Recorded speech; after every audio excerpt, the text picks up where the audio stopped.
అందరికీ నమస్కారం. Once again welcome back to our YouTube channel. First time మన ఛానల్ని చూస్తున్నట్లయితే ఛానల్ని సబ్స్క్రైబ్ చేసుకోండి, వీడియోని లైక్ చేయండి, షేర్ చేయండి. ఓకే, ఈరోజు డబ్బు విలువ గురించి తెలుసుకుందాం.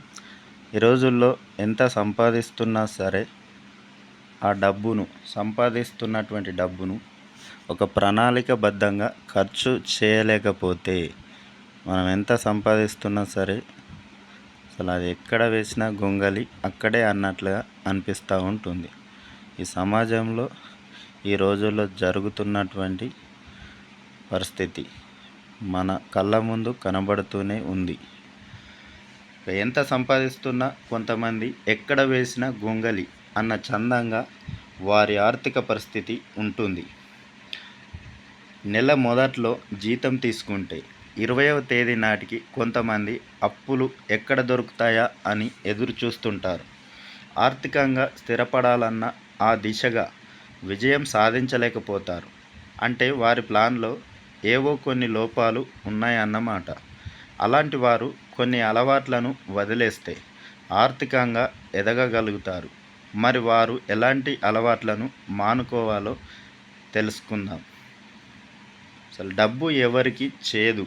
ఈ ప్రపంచంలో ప్రతి ఒక్కరూ కష్టపడేది డబ్బు కోసమే. ఆ డబ్బు సంపాదన కోసమే పరుగులు తీస్తూ ఉంటాడు ప్రతి మానవుడు. రూపాయి ఉన్నవారు 10 రూపాయలు సంపాదించాలని, 10 రూపాయలు ఉన్నవారు సంపాదన 100 రూపాయలకు పెంచుకోవాలని తాపత్రయపడుతూ ఉంటారు. అందులో తప్పేం లేదు. అయితే కొందరు ఉంటారు, తమ సంపాదన పెరుగుతున్నా కూడా తాము ఎక్కడ వేసిన గొంగలి అక్కడే అన్నట్లుగా ఉండిపోతున్నామని అంటారు. సంపాదనతో పాటు ఖర్చులు కూడా పెరిగిపోతున్నాయని, కనీసం ఒక ఇంటిని కూడా కట్టుకోలేకపోయాం, అప్పులు కూడా తీర్చలేదు అని చెబుతూ ఉంటారు. అయితే ఆర్థిక ఎదుగుదల ఉండటం లేదు అంటే అది మన తప్పే అవుతుంది. ముఖ్యంగా మనకు ఉన్న కొన్ని అలవాట్ల కారణంగానే మనం ఎంత సంపాదించినా పేదరికంలోనే మగ్గిపోతూ ఉంటాం.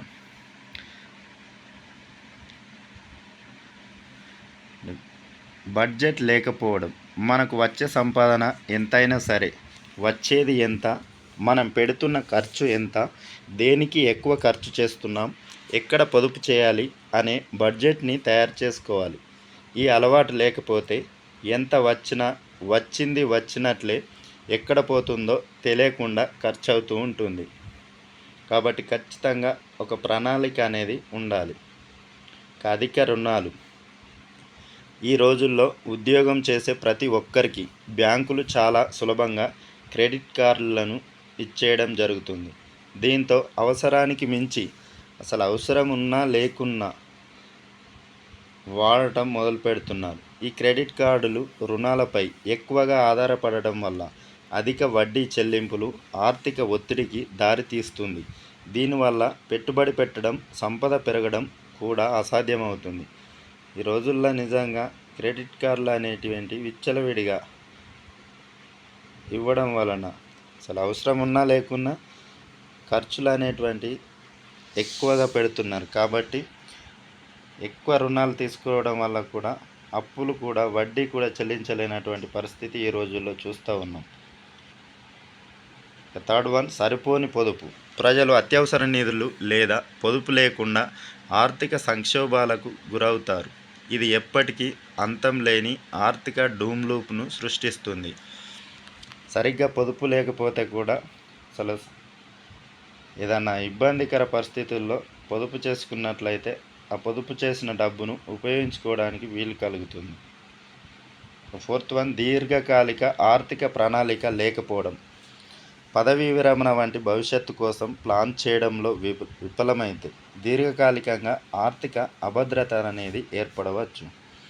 ఏదైనా కూడా ఆర్థిక ప్రణాళిక అనేది దీర్ఘకాలిక ప్రయోజనాలను దృష్టిలో పెట్టుకొని వేసుకున్నట్లయితే మనకు ఎంతో ఉపయోగకరంగా ఉంటుంది. ఫిఫ్త్ వన్, ఇంపల్స్ కొనుగోలు. దీర్ఘకాలిక చిక్కులను పరిగణలోకి తీసుకోకుండా అనవసరమైన వస్తువులను ఖర్చు చేయడం ఆర్థిక వనరులను క్షీణింపజేస్తుంది. మనకి ఏదైతే అవసరమో ఇంట్లో ఏదైతే కావాల్సి ఉంటుందో దానిపైన మాత్రమే ఖర్చు చేయడం నేర్చుకోవాలి. అనవసరమైనటువంటి ఖర్చులను ఎక్కువగా ఖర్చు చేసినట్లయితే ఆర్థిక ఇబ్బందులు అనేటువంటివి ఎక్కువ అవుతాయి. కాబట్టి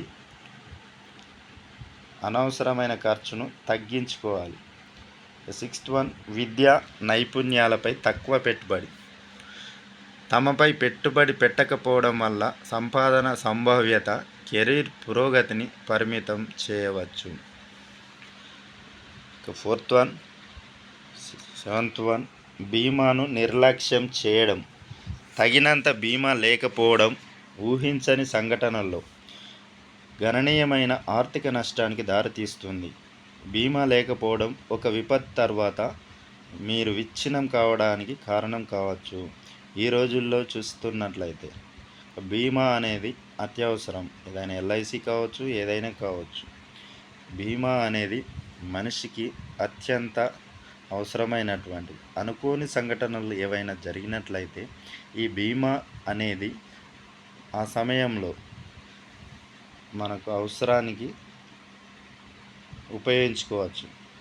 కాబట్టి బీమా చేయడం అనేది నిర్లక్ష్యం చేయకూడదు. ఖచ్చితంగా బీమా అనేది చేసుకున్నట్లయితే కుటుంబానికి ఎంతో కొంత ఆర్థికంగా ఎదగడానికి వీలు కలుగుతుంది. ఇక స్వల్పకాలిక ఆలోచన.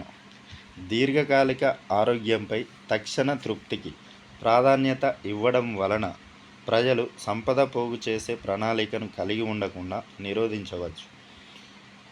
ఈ అలవాట్లు వ్యక్తి ఆర్థిక ఆరోగ్యం, కాలక్రమేణా సంపదను కూడబెట్టుకునే సామర్థ్యాన్ని గణనీయంగా ప్రభావితం చేస్తాయి. స్వల్పకాలిక ఆలోచన కాకుండా దీర్ఘకాలిక ఆలోచనలు కలిగి ఉన్నట్లయితే ఆర్థికంగా పురోభివృద్ధి సాధించడానికి వీలు కలుగుతుంది. సంపదను పోగు చేసుకోవడానికి వీలు కలుగుతుంది. తద్వారా భవిష్యత్తులో అవసరానికి ఉపయోగపడే విధంగా అనవసరమైన ఖర్చులు తగ్గించుకున్నట్లయితే మన సంపదను ఎలా ఖర్చు పెట్టాలి, ఎక్కడ ఖర్చు పెట్టాలి, ఎక్కడ ఖర్చు చేయకూడదు అనేది తెలుసుకున్నట్లయితే